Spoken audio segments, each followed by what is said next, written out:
देखी ना बड़ी भीड़ लगल बा। ए सासू माँ और सासू कहती है पतोहिया से हलवो लागेला हो फुलवो लागेला।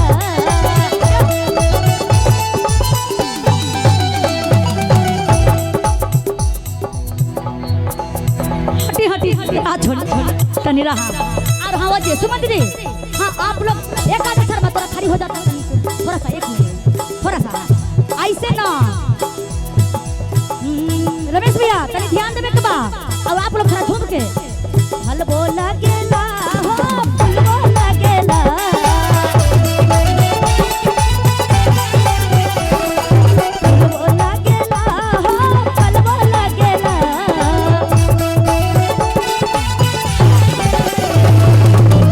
बहु देख आईली तारा जामे एही लागेला। बहु देख आईली तारा जामे एही लागेला।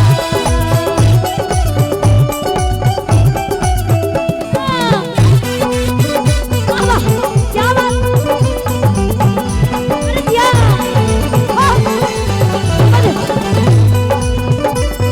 अरे दिया अरे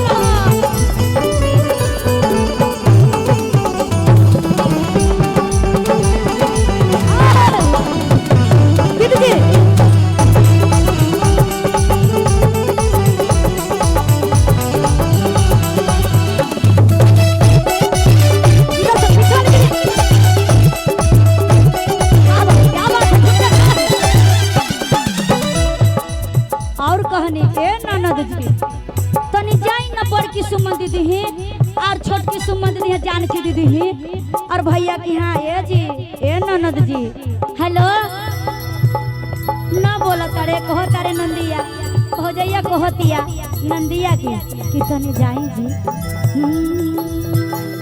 जानकी दीदी ही चर्चा होला अच्छा लगेला। रमेश भैया तनी थोड़ा सा इधरो बहन पर ध्यान करे के जानकी दीदी ही चर्चा होला अच्छा लगेला।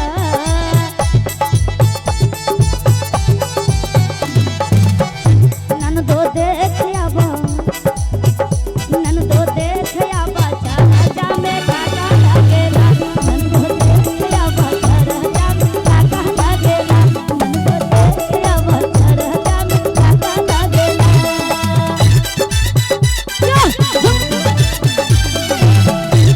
अरे दिया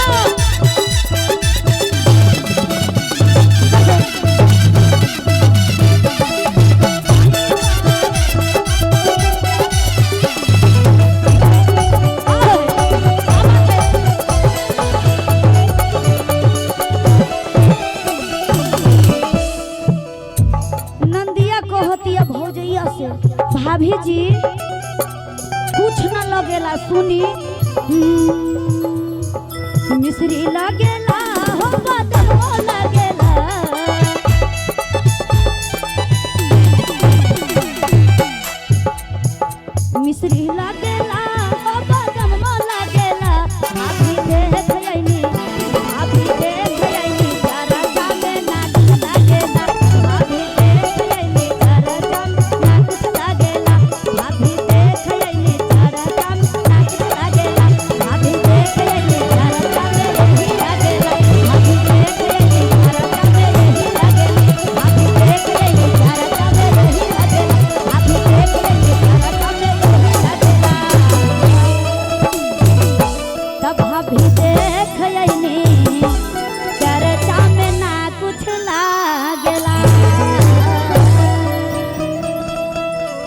प्रेम से बोलिए शंकर भगवान की, मैया पार्वती की